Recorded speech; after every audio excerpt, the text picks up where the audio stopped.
24/7. There's people out there like tweakers, and you're not safe during the day nor during the night. You really gotta watch it.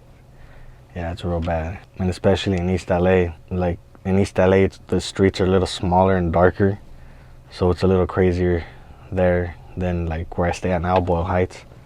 Boyle Heights is still pretty bad because I stay like right in the borderline between East LA and Boyle Heights. But yeah, either or you gotta watch it. But in East LA, yeah, you really gotta watch it. Those dudes are out 24/7, roaming on bikes, cars, anything, walking, you name it. They're out. Yeah, my homeboy, Clowner, rest in peace. It's actually one of my closest and best friends, I could say. It's actually a funny story because we were in the same class together, and it was funny. For some reason, we kind of didn't get along. He didn't like me because according to him, I was conceited. But yeah, I would catch him staring at me sometimes, and I'd be like, what the hell is this fool trying to look at? And one day, we ended up sitting next to each other, and we started talking, and we actually started getting along, and we started hanging around a lot. And he was just like a cool dude. He grew up in the projects. He was from Estrada Court to be in New Projects. He wasn't from the neighborhood, but he grew up there, and that's where he lived. And yeah, we started kicking it a lot more. Ended up becoming real close homies. At the time, that's when I was repping my crew, where I came from Griffith. Got him involved. He stood with it to the point even where I kind of got pushed away from all that because of my lady at the time. He pretty much branched off and like started his own and kept at it. And he was on and off between Watts and Boyle Heights because he had a sister that lived out there, and he had a nephew. And yeah, he kept at it. He ended up getting into the neighborhood in Watts, and I mean, he was putting in his work. And sadly, they got him at a liquor store and they emptied a whole clip on him. And it was actually messed up because besides him, another close homeboy of mine who was Lesnar, and it was the three of us who were real close. And we all kind of even though me and Clowner kind of like lost touch for a while because he was kind of mad over the whole me wifing it thing for some reason, me and Lesson always kept in touch. And he's my homeboy that I always go visit in Paris out there in the IE. And it was funny because my homeboy Lesson was supposed to be with him that day, but for some reason his lady didn't let him go. His lady at the time didn't let him go because for whatever reason. If not, it would have been both of them that would have had the whole clip emptied on them, and that would have sucked because they were both truly like one of the only truly guys I could truly trust. And I know would always be there for me no matter what, just like I was always there for them and still am, no matter what to this day. Yeah, but sadly, it was Clowner's time to go. I think over 30, they emptied a whole AK clip on him. He had bullet holes everywhere. Yes, I did. I went to his awakening because he didn't have a funeral. He was Salvadorian, so his mother wanted to take him back to Salvador and bury him over there, so we only got to see awakening over here. And he had another awakening over there, and he was buried in El Salvador. So I only got to attend his awakening, and ever since then I still keep in touch with his mom to this day though. Still talk, still keep in touch, see how she's doing from time to time. It was open in the face. Luckily, you can only notice a little something. They cleaned him up pretty good. Luckily, you can only notice something on his cheek and his neck. They actually blew off the tattoo on his neck. Yeah, they just closed the skin and you couldn't even see his tat anymore. But I mean, just by looking at him, like, you could tell that he was messed with a little bit. But like, you couldn't really see the body because he was in a suit, but from the face he only had a few minor things that were noticeable at least. Yeah, he's always liked it over there. He always used to talk about it. Kept saying he was gonna go, who never took him serious, but he finally ended up really going, and he stood over there. I don't even know, because to be honest, we kind of lost touch for, I would say, 2-3 years really. That we kind of lost touch and kind of stopped talking because of that whole incident. Besides that, he was busy with his own thing, and he was wifing it in a sense, but he was still doing like whatever he wanted on the side. And that I know of, he used to still live out here in Boyle Heights. Used to stay with her, but then after that I heard he got his own spot. I really don't know exactly how long he's been out, but he was long enough. He was out there long enough to get into the neighborhood out there, so yeah, he must have been out there for a while. But I know no matter what, he was like back and forth a lot because he would always be at his sister's. He was my age. He would be my age right now. He would be 21. I believe he just turned 20. He got shot 2 days after his 20th birthday. He got killed.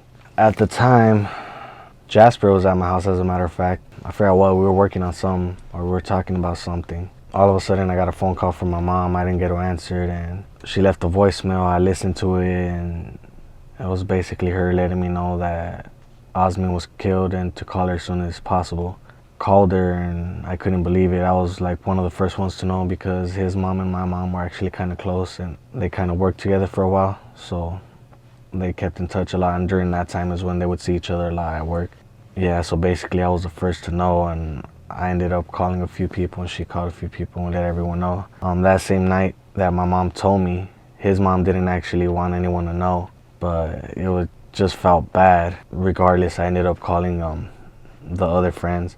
I let them know. They couldn't believe it either. Like Lesson drove from Paris that same day. Like he came straight out here to LA, and we all met up, and we all went to his mom's, and we paid our respects to her, and just talking about the old times. And just when we found out about the awakening and all that, she pretty much broke down the story for us.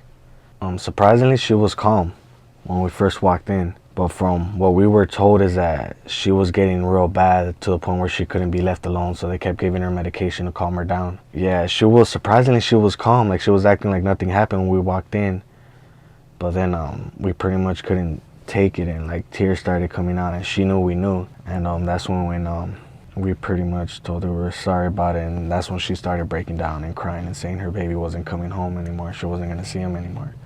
That's when she started crying. But even throughout the awakening, she was crying, but she was still somewhat calm. But I believe that's because they were watching her and because of the medication. But I think she was like real bad. I don't really think the medication let her like really express her emotions like she wanted to. When I met the dude, he wasn't into it. He never really... See, the thing about him too is like he kept a lot to himself. He was one of those that like wouldn't say anything. But I mean, he trusted me to the point where he would have told me something. Like he used to tell me a lot, practically everything. And he never really mentioned anything about being an old crew or any of that, ever showed any signs of being about it. He was just a normal dude. And he ended up getting into my crew, and he started getting into it. He was like going all out with it, like really all out with it, going riding, bombing, like non-stop, like normal things that, you know, any rider would have done at the time. And like he took it serious and really kept on with it to the point where he was mad when I pretty much stopped putting in work. He just kept with it, and it escalated, and he ended up getting into a neighborhood. He got into Watts, Village Boys, and yeah, pretty much he kept with it, ended up banging. It was bad. Like it was bothering me during the day. I couldn't really believe it, but at night I couldn't sleep. It really bothered me. I really felt responsible for what happened. I really felt like, I mean, who knows, maybe he could have been in it or been into it behind, or he was curious or something, but at least from what I know and from everything I remember, I did feel responsible because he did get into it because of me and because of my crew and all that, and we used to like do a lot of shit together. So I felt 100% responsible, and I couldn't get it out of my head for that whole night. I couldn't sleep. I was up. Yeah, at the time my lady had to calm me down, but it bothered me a lot that night.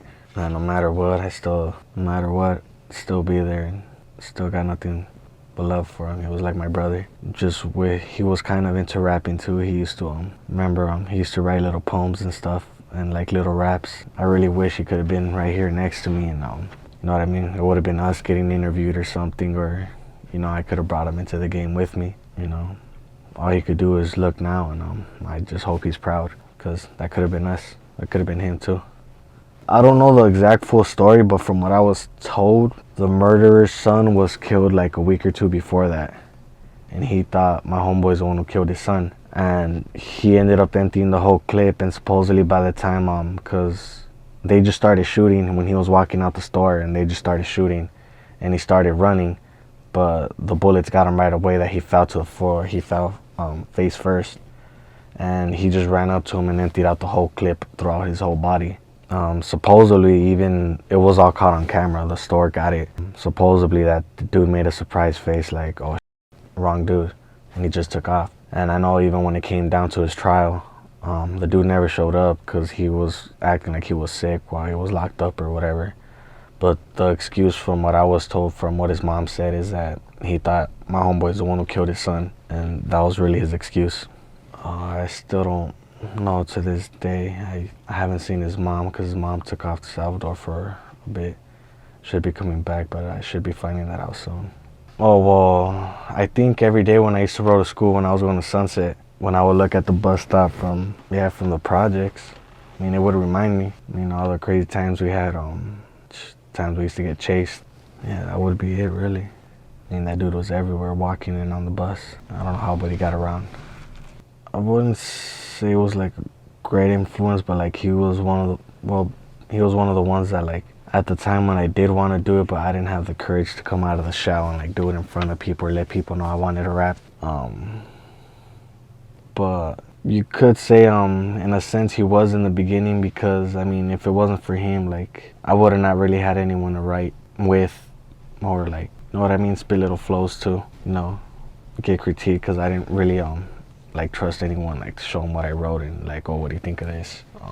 So in a sense, he's the one who like kind of helped me get a little more comfortable, like, coming out of the shell, until eventually I really did come out of my shell. I just said, hey, I was gonna rap, and it's what I wanted to do. It's what I really like doing. And so in a sense, you could say he did take part in it in the beginning, first stages. Can't say completely, but I had my days when I would run away and I'd be gone like for a whole week, month. The longest I think I ever lasted gone was like a whole month, and I really was bouncing like from house to house, or I really was sleeping in parks or in 24-hour restaurants. So I wouldn't say I was completely homeless, but I did have my times when I would take off and I'd be on my own, and I was dummy, no money, no nothing. Yeah, I don't know how you would want to take it, but technically I was homeless for a week, a couple weeks at a time. A little bit, you could say that. I used to smoke a lot. Yeah, getting high on my homeboy Bugsy from White Fins, rest in peace. Yeah, I used to always be with him, and yeah, always smoking. Then I had another homeboy, Crazy Manny, and yeah, always smoking, to the point where I even hit some P-Dogs one time, but never really ever tried messing with that again. I never really did anything like too crazy. I didn't really like going past weed or none of that. That's the only good thing about me. I think like people could have talked all the shit they want, but there's no way they could have peer pressured me. Like, they could say whatever they want, but if I don't want to do it, I'm not gonna do it regardless of what's said. And thank God I never went further, because I look back and a lot of my homeboys are dead, homeless, like out on the street. Like, it makes me feel real bad. And sadly, I'm not in the best spot in the world. I'm way better than anyone that I basically grew up with, or that I used to hang around with. You could say I'm in a better spot. And there's a few that did make it on to go to college, universities, and they're getting better careers and all that, which is a route I wish I could have hit too, but it's not really for me. So yeah, this is more me, so thank God for that. Yeah, I never got booked and like taken in. They have gotten me and tried to scare me and hold me inside like the little sheriff. They have like little cells in the sheriff station right there on 3rd Street, but never really anything serious. There's nothing they could really do. Caught me with spray cans and all that, like just try to scare me. Luckily, I've never been locked up, so I was blessed with that. But as far as doing time, that's the closest I've ever been to it, but that's about it, really.